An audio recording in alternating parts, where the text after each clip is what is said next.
कहानी की शुरुआत में कुछ बच्चे एक रॉड की मदद से रेत पर रेंगते हुए माइंस ढूंढ रहे थे। फिर एक लड़के ने माइन का ढक्कन खोला और उसका फ्यूज निकाल कर माइन को डिफ्यूज कर दिया। लेकिन तभी एक दूसरे लड़के ने माइन खोली और अचानक जबरदस्त धमाका हो गया जिससे उसकी मौत हो गई। दरअसल ये बच्चे जर्मन कैदी थे जिनको युद्ध में पकड़ा गया था। अब लड़ाई तो खत्म हो गई थी, लेकिन अब भी जर्मन्स की बिछाई हुई लाखों माइंस डेनमार्क में मौजूद थी जिनसे आम लोगों को काफी खतरा था। अब सरकार ने माइंस निकालने का जिम्मा इन्हीं कैदी बच्चों पर डाल दिया। जल्द ही डेनमार्क के फौजियों ने बच्चों की ट्रेनिंग शुरू कर दी, जिसमें उन्हें माइंस ढूंढकर उन्हें बंद करने का तरीका सिखाया गया। इसके बाद प्रैक्टिस के लिए एक एक लड़के को माइन वाले कमरे में भेजा गया। सबसे पहले लड़के ने अंदर जाकर बड़े ध्यान से माइन का ढक्कन खोला और फ्यूज निकालकर माइन बंद कर दी। लेकिन जब दूसरा लड़का अंदर गया तो डर के मारे उसके हाथ कांपने लगे, पर फिर भी वो माइन बंद करने में कामयाब रहा और आखिरकार सबने चैन की सांस ली। लेकिन इसके बाद जो लड़का गया वो माइन को बंद करने में नाकामयाब रहा और उसकी मौके पर ही मौत हो गई।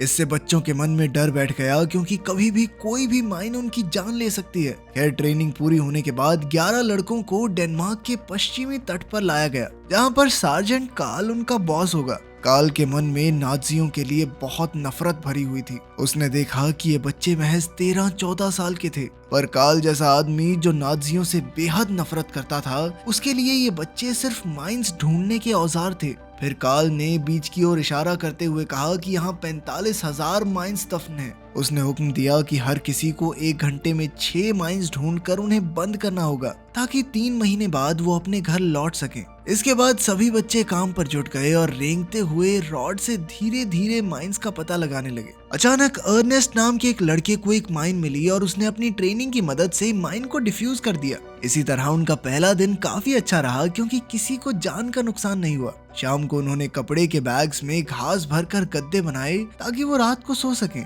फिर रात को सबने मिलकर बातें की और बताया कि वो घर लौटने के बाद क्या क्या करेंगे। लेकिन उनमें से एक लड़के को बिल्कुल यकीन नहीं था कि वो कभी घर वापस जा पाएंगे, पर बाकी सभी बच्चों के मन में अभी भी आस थी। इसके बाद हम देखते हैं कि उन बच्चों को खाना भी ढंग का नहीं दिया जाता था। तभी अर्नेस्ट ने एक छोटी बच्ची को खेलते देखा तो वो उससे बातें करने लगा। तभी अचानक उस बच्ची की माँ वहाँ आ गई और उसने तुरंत अपनी बेटी को घर वापस आने को कहा। इस दौरान अर्नेस्ट ने चुपके से लड़की के खिलौने से ब्रेड का टुकड़ा चुरा लिया और बाद में अपने भाई के साथ बांट कर खाया। फिर रात होने पर कार्ल ने सभी लड़कों को एक लकड़ी के घर में कैद कर दिया और दरवाजे को लकड़ी के फट्टों से बंद कर दिया गया ताकि बच्चे चाहकर भी भाग ना सकें। खैर, अगले दिन लड़के फिर से काम पर गए, पर आज वो कल से धीरे ही चल रहे थे, क्योंकि उन्हें खाने के लिए एक दाना तक नहीं मिला था। फिर शाम को स्चूमन नाम का एक लड़का कार्ल के पास पहुंचा और उससे पूछा कि उन्हें खाना कब तक मिलेगा। तब कार्ल ने कहा कि किसी भी जर्मन इंसान को पहले ही खाना नहीं मिलेगा।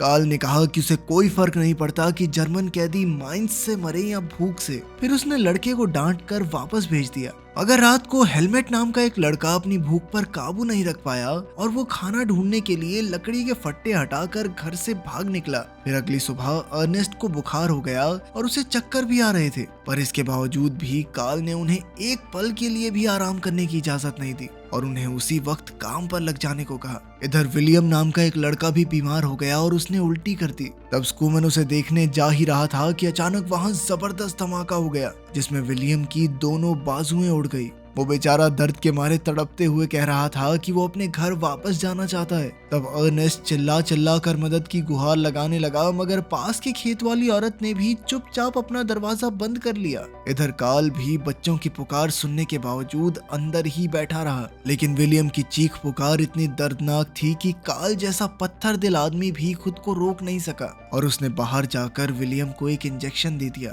तब उसे एहसास हुआ कि ये कैदी सिर्फ नाजी फौजी नहीं बल्कि छोटे बच्चे भी हैं। इसके बाद वो खुद विलियम को उठाकर हॉस्पिटल ले गया। वहीं बाकी बच्चे भी बीमार होकर उल्टियां करने लगे थे। जब कार्ल को इसका पता चला तो उसने सबसे पूछताछ की। तब हेलमेट ने खुलासा किया कि वो कल रात अपनी भूख पर काबू नहीं रख पाया और पास के खेत से कुछ दाने चुरा कर उसने अपने साथियों में बांट दिए। फिर जब कार्ल ने खेत वाली औरत से उन दानों के बारे में पूछा तो उसने बताया कि वो तो कीड़े लगने की वजह से खराब हो गए थे। ये कहकर वो मुस्कुराने लगी क्योंकि उन दानों को खाने से दुश्मन जर्मन फौजी बीमार हो गए थे। खैर फिर कार्ल ने सभी बच्चों को लगातार समुद्र का पानी पीने को कहा ताकि कीड़े वाले दाने उल्टी के जरिए बाहर आ जाएं। इसके बाद उसने सभी बच्चों को नहलाया और बाद में विलियम को देखने हॉस्पिटल पहुंचा, पर तब उसे पता चला कि हॉस्पिटल पहुंचने के कुछ समय बाद ही विलियम की मौत हो गई थी। ये सुनकर कार्ल को बहुत पछतावा हुआ क्योंकि उसने बच्चों को भूखा रखा था। फिर शाम को वो मिलिट्री बेस से ब्रेड चुराकर बच्चों के लिए लाया और ब्रेड दरवाजे पर रख दिए।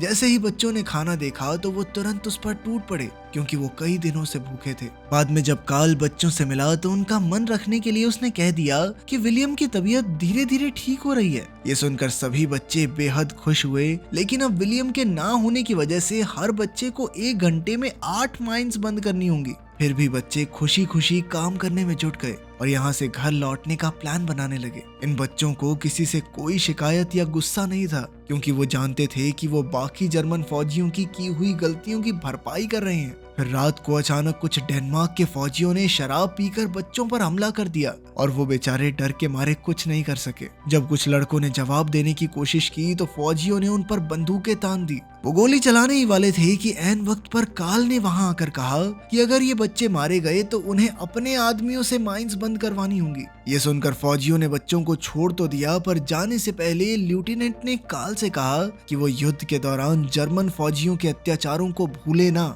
तब कार्ल ने कहा कि ये बच्चे तो जानते भी नहीं कि उस वक्त क्या हुआ था।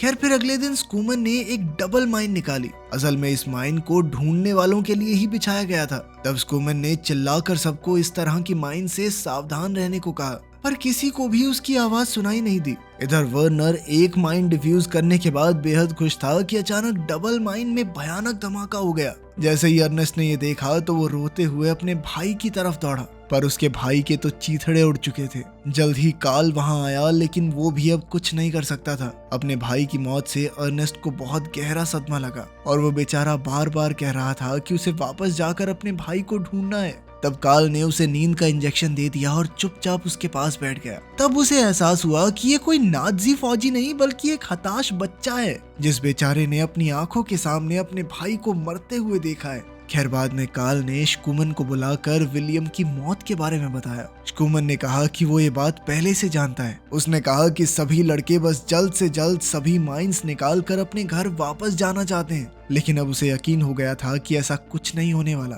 तब कार्ल ने कुछ ऐसा कहा जो उसने आज तक नहीं कहा था। उसने कहा कि फिक्र मत करो, जल्द ही सब ठीक हो जाएगा। उस रात कार्ल ने दरवाजा बंद नहीं किया और खुद मिलिट्री बेस से बच्चों के लिए ब्रेड लेने चला गया। फिर अगले दिन बच्चे बेहद खुश थे क्योंकि कार्ल ने उन्हें आराम करने की इजाजत दी थी और फिर उन्होंने मिलकर बीच पर फुटबॉल खेला। अब चीजें धीरे धीरे ठीक हो रही थी कि अचानक पास ही में धमाका हुआ जिससे सब बदल गया। इस धमाके में कार्ल के कुत्ते की मौत हो गई थी, जबकि वो उस इलाके में घूम रहा था जहां से सभी माइंस निकाल दी गई थी। इस चीज से कार्ल को लगा कि बच्चे उसे धोखा दे रहे हैं। पहले नाजियों ने उसके पूरे परिवार को मार डाला और अब उनकी वजह से उसका कुत्ता भी मर गया। इस घटना के बाद कार्ल के मन में नफरत एक बार फिर से उठ खड़ी हुई और वो दोबारा से क्रूर और अत्याचारी बन गया। जो लड़का माइंस हटाए हुए इलाके की जांच करता था उसने कार्ल को बताया कि सच में उस इलाके से सारी माइंस निकाल दी गई थी, पर कार्ल ने उसकी एक ना सुनी और उसे कुत्ता बनने की सजा दी।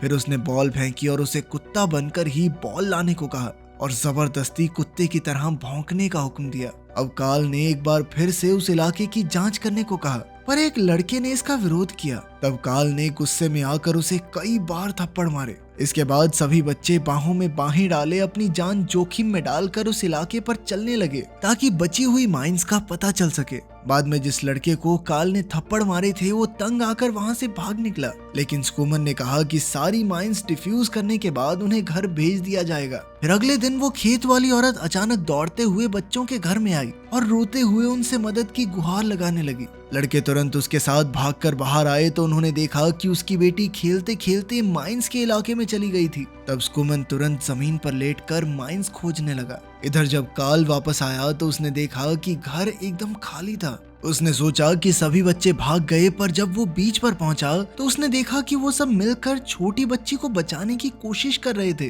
तभी अचानक अर्नेस्ट माइंस के इलाके पर सीधा चलते हुए बच्ची के पास गया। फिर अर्नेस्ट ने बच्ची को उठाकर स्कूमन को पकड़ा दिया और खुद वहीं सुन्न होकर खड़ा हो गया। सबने उसे वापस बुलाया पर वो मुस्कुराकर माइनफील्ड की ओर बढ़ गया। अचानक धमाका हुआ जिसमें उसकी जान चली गई और आखिरकार वो अपने भाई के पास पहुंच ही गया। ये देखकर तो स्कूमन जैसा मजबूत लड़का भी अंदर से टूट गया। फिर कार्ल ने उसके पास जाकर कहा कि वो जल्द ही अपने घर लौटेंगे। बाद में कार्ल समुद्र की ओर देखते हुए उन सभी मासूम बच्चों के बारे में सोचने लगा जिन्होंने अपनी जान गंवा दी थी। खैर जल्द ही 3 महीने पूरे हुए और माइंस निकालने का काम अब पूरा हो चुका था। अब बाकी 6 बच्चे अपने घर जाने को तैयार थे। वो सब माइंस को एक ट्रक में चढ़ाते हुए खुशी खुशी अपने भविष्य की बातें कर रहे थे कि अचानक वहां जोरदार धमाका हुआ जिसने आसमान को काले धुएं के बादलों से भर दिया। कार्ल और उसके साथी दौड़कर वहां पहुंचे पर 2 लड़कों की मौत हो चुकी थी। आखिरकार बाकी बचे 4 लड़के ट्रक में चढ़े लेकिन उनके चेहरे पर खुशी का नामो निशान नहीं था।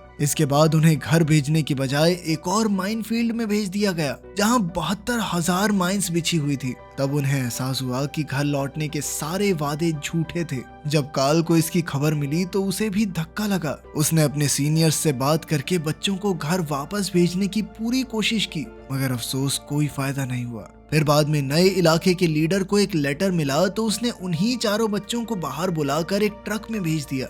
वो नहीं जानते थे कि अब उन्हें कहाँ भेजा जाएगा। पर अचानक कार्ल ने ट्रक का कपड़ा उठाया और बच्चों ने देखा कि वो बॉर्डर पर थे। आखिरकार बच्चों को सरहद पर छोड़कर उसने उन्हें घर पहुंचाने का वादा पूरा किया। असल में कार्ल ने ही एक नकली ऑर्डर भेजा था जिस वजह से उन 4 को रिहा कर दिया गया। एक फौजी होने के नाते शायद उसने गलत किया लेकिन इंसानियत के नाते कार्ल की अच्छाई ने युद्ध की कड़वाहट को मिटाने का काम किया। तो कमेंट्स में इंडिया पाकिस्तान मत किया करो, सब एक ही थे, हम सरकारें लड़वाती हैं। ठीक है, मिलते हैं अगली वीडियो में।